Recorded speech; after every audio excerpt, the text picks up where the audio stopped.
What is up, ladies and gentlemen of the interwebs? It's your boy Brady here. And your other boy Adam. And we are Speaking of Nerds. And today we're going to bring you a special review for the new Blade Runner 2049 movie. We have decided that we're going to have about half of it be spoiler-free and the other half spoiler-filled.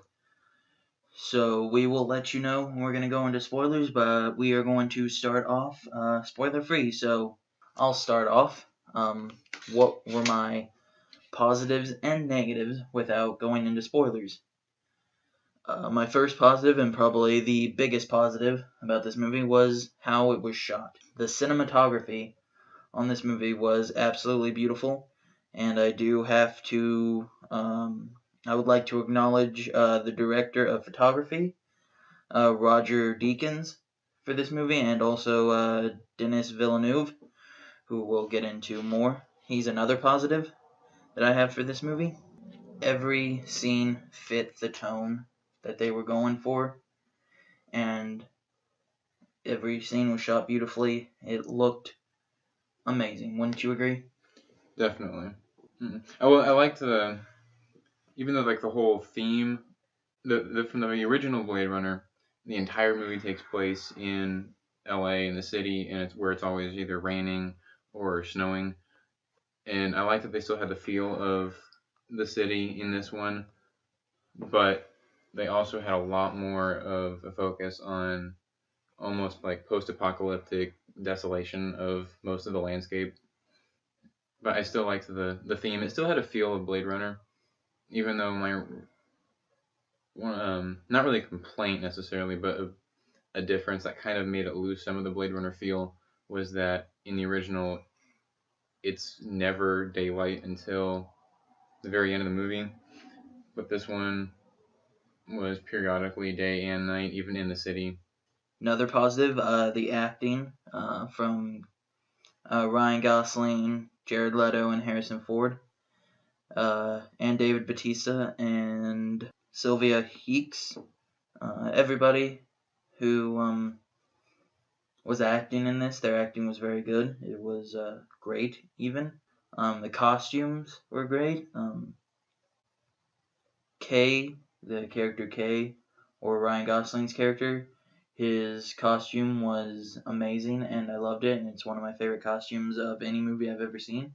And it was just a jacket. I know, it was so good, like that. Yeah, it was just a jacket, but it had like a little thing that covered his face, and it just looked amazing. Again, like the jacket and the handgun were like two of the main things that define the Blade Runner, because that was one of the best things about the original was how Harrison Ford looked. So definitely, the costume's definitely a positive, and the score to it was very good. You're much more of a music guy, so I'll let you talk about the score a little bit. I really liked the music, not really music, more of just the soundtrack of it. It had so much of the feel of the original. You could tell, like if you understand music really at all, you could tell that it was based off of something from the 80s, but it had such a really good feel, an ominous, dark tone, because that's what the whole point of the society of Blade Runner is. But it didn't feel like I was stuck in a bad retro remake. It was just a continuation of an 80s series of an 80s movie that wasn't bad. Yeah, you can definitely tell it's in the 80s because this isn't a spoiler, but because it's in the trailer. But he's like driving along, and he's like right next to this giant billboard, and it's just a giant Atari sign. So you can tell this is a world that was created in the 80s. Which I saw that. You saying Atari's not going to make a comeback? No, it's not. Okay. I can almost guarantee Atari's not going to make a comeback. They also had Pan Am in there. Right, and the last positive that I have is the pacing of the film. The movie was about 2 hours and 45 minutes, 3 hours once you throw in the trailers at the beginning, but the movie itself was 2 hours and 45 minutes roughly. But it felt like it was only 2 hours. It was very well paced. As soon as a scene felt like it had run its course, it immediately went to the next scene, so it didn't linger on any scenes too long. except maybe one or two that were there. But for the most part, it was well paced and well edited. And now into the negatives of this film. The first negative being that the trailers, I felt that they made it seem that Harrison Ford and Jared Leto would be in the movie more than they were. I can see and agree with what you're saying about the trailer, but I think that it certainly does affect the promo of the movie right now. But if you really think about the whole movie from a purely critical standpoint, the trailer shouldn't really matter. Because honestly, if you think back to the original, obviously the original was a really good movie. But honestly, who could tell you anything about the trailer for the original Blade Runner? Like in the long run, no one's really going to care what the trailer was for it. So as far as a purely critical standpoint for the movie, I don't think it matters a whole lot. But I agree that the trailer was a little disappointing, and that does affect immediate promotion. I mean, I do think, especially in the age where we're living in, where trailers are so easy to access, trailers are so easy to see nowadays, that trailers, I think, do have more of an impact on the movies now than they have before. And I do feel like people, maybe not necessarily for this movie, but for many other films, like for instance, Batman vs Superman, people are going to look at those trailers and see how that affects the movie. So I do think that the trailers are important nowadays. Another negative is I think I felt like they had maybe a couple too many nude scenes in there, and they should have, and we'll get more into that in the spoiler. I felt like it might have been a little bit too predictable. Some of the scene or some of the twists that they put in there, I felt some of them came off as a little too easy to see coming. I think that there were definitely parts of the movie that were predictable and kind of took away from it, or mainly just took away from it when you were reflecting on the movie after you saw it. But I kind of like it when there is a little bit of predictability to certain situations, especially when you're doing like a sequel to such a sci-fi classic as the original Blade Runner. Sometimes in compensating for the style of the original in a remake sequel, they can almost make it too complicated. Like the original, the storyline's honestly not that complicated, and the storyline for this one wasn't terribly complicated, but it had some nice twists and turns. But the first one also, it had a very open-ended ending. Yeah. Whereas this one, not so much. Yeah, it was definitely more complicated than the original, but it wasn't so much so. Like there was honestly maybe one or two really big plot twists that made you sit in the theater like, wait, what? But it didn't take away from the movie, I thought. Yeah, I felt like the twists, I saw them coming, and that might just be because I've seen more movies than you. So that could be that. Next one, I felt like they could have explained a little bit more about the world that we're in. It is a sequel, and I do understand that a lot of people who, since it is a sequel, you should have watched the first one, but it was also like 30 years ago when that came out. Over 30 years ago, 35 now? 35, yeah. Years ago when that came out, and it's not a huge movie. It is what I think we refer to as a cult classic. It was a movie that didn't do well when it first came out. It was a financial failure, but over the years, people have fallen in love with it. But I do feel like they should have done a little bit more explaining about the what it is to be a replicant and how it works being a replicant and all the stuff along with that. Well, they honestly didn't explain it a whole lot more in the original. In both movies open up with just text on the first screen explaining what replicants and Blade Runners are, and the only new explanations you get for how replicants work is by experience throughout the movie, which is a lot of the same stuff that they did in this one. But I definitely agree that some of the science of the newer models of the replicants should have been explained better. Because the main thing with in the original is that Rachel, the replicant that Harrison Ford's character falls in love with, we know that there's something different about her because, for one thing, she doesn't know that she's a replicant until Harrison Ford's character tells her, and we just kind of accept it as that they did something different with her. For one thing, they implanted memories into her that they didn't into other replicants. So explaining the replicants a whole lot wasn't crucial to the original, but this one needed a little more explaining. I think that's our positive and negative. What was your score? What would you score this out of 10? Rotten Tomatoes gave this a 90%, which they also gave the original Blade Runner the same. But I think that if you're going by like percentages, it's a little more accurate than. I wouldn't necessarily give this a 9 out of 10. I would give it somewhere between an 8.5 and a 9. So let's go with an 8.7. I'm going to rate it an 8.5 out of 10. Thought it was a good movie. I enjoyed it.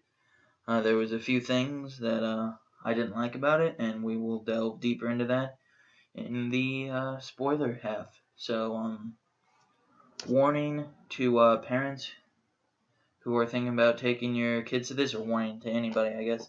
This movie isn't for kids. We talked about the nudity in it. There are, 5 scenes, I want to say? 4 or 5? If you count, there were. There are about 4 or 5 scenes that have nudity. One of them, I'd say, features nudity pretty heavily. But we'll get into that one in the spoiler half. And it is 3 hours, so it is a longer movie.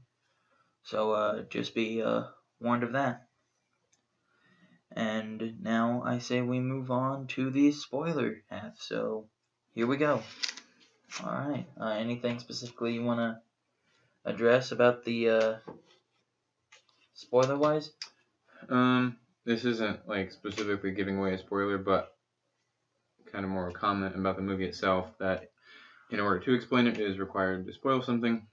But throughout the first explanation, which leading up to isn't a huge spoiler because you figure it out literally on the first screen of the movie, is that Ryan Gosling's character Kay is a replicant, and in his apartment he has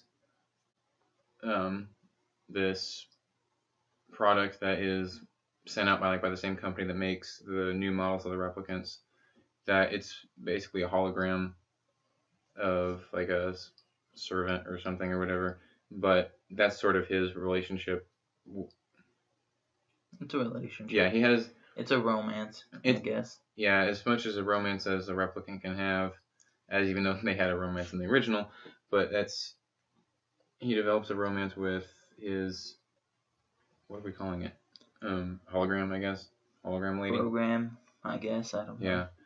Yeah, and we can just call her Joy. Yes, Joy. That is her character name. That was the name. It's the name of the device, I guess, because they're all called Joy, I think. Yeah. In order to. Because it's like a mass-made product. Yeah. In order to, for them to actually develop and experience a physical romantic relationship, they end up syncing the hologram of Joy with a woman. Fortunately, they don't actually show anything that happens between them because they honestly didn't have to. No. Because we understood exactly what was going on. But from the symbolic and critical standpoint of it, the first scene after they show like as much as they need to, the next scene is the advertisement of the product itself, which I thought that was like a really interesting symbolism on the director's part. And I didn't as we previously established, there is a lot more sexuality in this than there was in the original, and I don't think it was necessary. I was okay with they obviously had more. I knew there was going to be more stuff like that in this one than the original, because we've allowed more in movies and we have a lot more sexually depraved society now. But I think that was also one of the points that the director's trying to make in this movie, is that he definitely put in stuff like that because he can get away with it more now. But when Ryan Gosling is walking through desolated, like I think it was Vegas or something, when he first finds Deckard, who is Harrison Ford's character, it's just full of sexual statues, and to me, like, that shows a lot more of a focus on the fact that they are a culturally depraved society, but they didn't need to show that much. And even after Joy ends up, she wants to give, she always talks to Kay as if he's special and has an extra purpose, and she ends up saying that by that he should have a name besides his serial number, and she gives him the name Joe. But then later, Joe is walking along and he sees an advertisement for another one of those products, and the advertisement starts speaking to him and ends up calling him Joe. And it's like 50 foot and she's naked. Yes, and they didn't need to show that. Just a warning. Yeah. But as soon as he hears that, it shows again just the objectification of the whole sexual society. That even though it's kind of a catch. It's weird because it shows like how far we're even gonna get in the future. We can have like 50 feet naked women just in billboards, just out in the middle of public. But then they actually show that. So by the fact that they're showing that that it is very depraved, they become depraved themselves. So kind of a double standard there. I like the symbolism of it. They didn't need to show that much of it. I think there was one scene that I could be like, okay, that's fine, and that it's a scene where Jared Leto's character Wallace is walking through, or is he walking through, or is it Love that's walking through? Love and Kay. Okay. Love and Kay are walking through, and there's like, I don't know what you call them, so I'm gonna go to Star Wars and call them bathtub. Well, those were it's like statues of some of the older models too, because there was a Nexus 8 model that was still in there in one of the containers. But they were like just floating. Kind of like Bacta tanks. Yeah, it's like Bacta tanks because they were just floating in there, and they were all naked. And then one, like it saw it like it was coming. It was like being born, I guess, almost. And I guess like that's the only one that I'm like, okay, that's fine, I guess, because it's being born, and so it's more of a. I agree that they could have shown. Born. I mean, you're born naked, so fine. Yeah, but again, they didn't have to. No. They could have just shown a back shot. Yeah. But what else? The romance that you were talking about between Joy and Kay, or Joy and Joe. I'm still gonna call him Kay. I like Kay better. It was weird at first. I was a little confused. I'm like, okay, so this is a hologram, and that's supposed to be like his significant other. Yeah. But by the end, I was invested in the relationship, I guess, and it was interesting. I mean, I guess it's because they're both were programmed, or both synthetic. I guess that's the best way of putting it. They're both synthetic, so I guess that had a tie between the two that we wouldn't have had before. But also going into it being a little bit too predictable. You know, there's a scene as soon as he has to delete her from his home console and he has to start taking her, with him.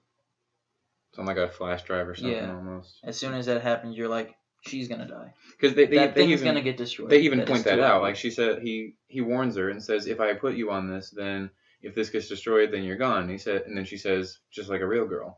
And I really liked that line, because that was one of the things that they were both trying to push for as much as they could, is making her as real as possible, and that really did. Because I especially liked that line, because as soon as he said that, everyone in the theater knew, okay, yeah, that's going to get destroyed. And then everyone's thinking that's too predictable. But then with that line, they almost justified it. I think that it wasn't just like, yeah, this is predictable, but like this is predictable, but on their part, that's a huge character development right there, and I really liked that. Other things that were too predictable. As soon as you figure out that you basically spend half the movie and they're supposed to tell you that Kay is the child of Deckard and Rachel. And you basically spend half the movie trying to figure that out, and at the very beginning you're like, okay, so it's very quick. You're able to be like, okay, that's that. And it, for me personally, I figured out the actual twist right as soon as they they confirmed that Kay was was Deckard's kid. As soon as because he confirms that, or thinks he's confirmed it about halfway through the movie, and as soon as that happened, I'm like, well, we have another half to go, so it's not them, so it's probably going to be this person, and I ended up being correct. So for that, I felt like it might have been a little bit too predictable in some cases, but not necessarily everyone. I think one along those lines, one complaint that I had was like when they actually reveal officially to the audience that Kay isn't the child, there's another Nexus 8 original model, not original, older model of a replicant that's explaining all this to him. And then she says that there's like a whole army of replicants, like almost like an underground rebellion, trying to prove that the replicants are just as human as everyone else, or something like that. And I thought like that kind of took away from it. That one of the nice things about most of the second Blade Runner and all of the original was that it wasn't epic as far there's not a whole lot of characters in the original, and there weren't really a whole lot in this one either. But it just seemed, with any dystopian movie, it seems like there's always a large group that has to overthrow some sort of establishment. And even though this one didn't go into that a whole lot, I think if there's a sequel, then they will. Yeah, but the little, again, like that set up a lot more of a sequel, which I didn't really want one. There's not going to be one. Because as of right now, we're recording this on the 8th of October. Mm-hmm. So it cost $150 million to make.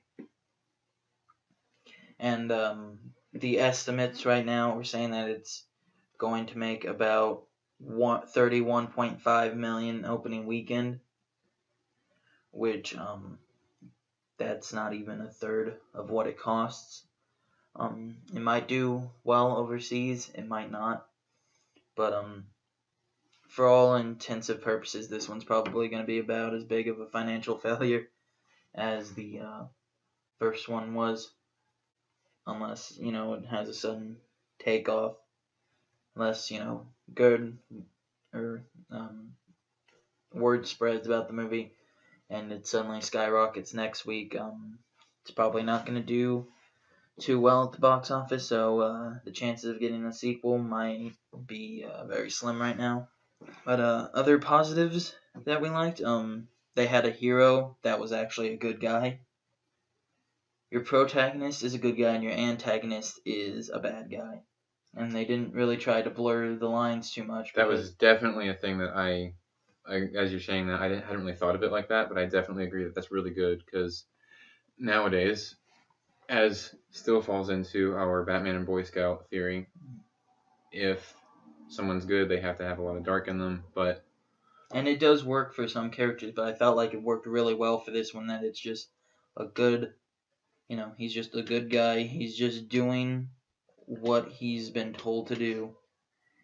And even the bad parts about his job, you can tell that he doesn't relish what he's doing. In fact, he almost hates it to an extent.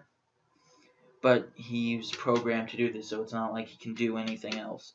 Yeah, because I think they could get away with this.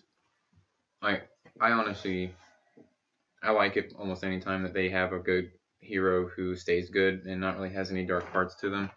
But I think pretty much everyone would agree with me on that one for this movie, because rather than Ryan Gosling being a character who is good, who has to have bad elements. He's a character who is stuck to this system that he didn't choose or anything, and is becoming good. Like he doesn't start out as a hero. He's just a programmed cop, honestly. And through the discovering of himself, he becomes a good guy. Which it brings up an interesting point that I've found in a lot of movies like this, whether it's Blade Runner or like iRobot or even like Data from Star Trek: The Next Generation. Anytime that we have characters who we all know aren't human, yet they display such human qualities, we have to almost prove that they are human. And it's just an interesting thing about human nature. I think, like with our whole non-Christian evolutionary society, if you come down to the nitty-gritty of it, there is no purpose in life for anyone. And yet, whenever you have a character like this, I don't think anyone on this earth should or should, although even though if you get down to the basics of evolutionary theory, then technically there would be, but that any human on this earth is any less human than anyone else. But yet, when we have something that looks like a human, acts like a human, we have to prove that they are human, and they mention in the movie that a soul is one of the defining things of a human that replicants don't really have, and we just have that search for purpose and some sort of spirituality in humanity. But it's just interesting how that always seems to come out with stuff like this. One of the things I liked most about the character of Wallace, is that he's a villain that you can easily dislike, because he isn't on screen as much as I perhaps would like, which I think that might be another negative, is that there wasn't enough Leto, or not enough Wallace, I guess. They might do that if they have like a sequel or something. Yeah, if they have a sequel, then he's going to be a part of it. But then that was still one of the problems with this, was that they had the setup for a possible sequel with Leto's character not being in it enough and having this army of replicants, but it wasn't really set up enough to make it seem like, wait, what's going to happen next? Mm-hmm. And there's got to be a sequel. It seemed like they almost set it up as one that potentially, if it's really good, then they could do a sequel, but if it's not, then they can leave it the way it is. But it seemed like they put in too much. They kind of detracted from it when you're reflecting on it. Leto wasn't in it enough. What I did like about his character, it was easy to hate because he had a god complex. Mm-hmm. And it makes sense that he has a god complex because he did create all the replicants.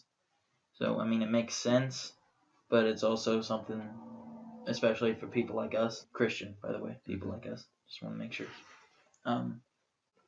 It's easy to dislike somebody who has a god complex, so that was something I liked about the villain. One thing that I was very relieved about in the movie was that at one point, Deckard is captured by Love and is taken to Wallace, and they end up, Leto's character is talking to Harrison Ford's character about Rachel, the replicant that he falls in love with in the first one.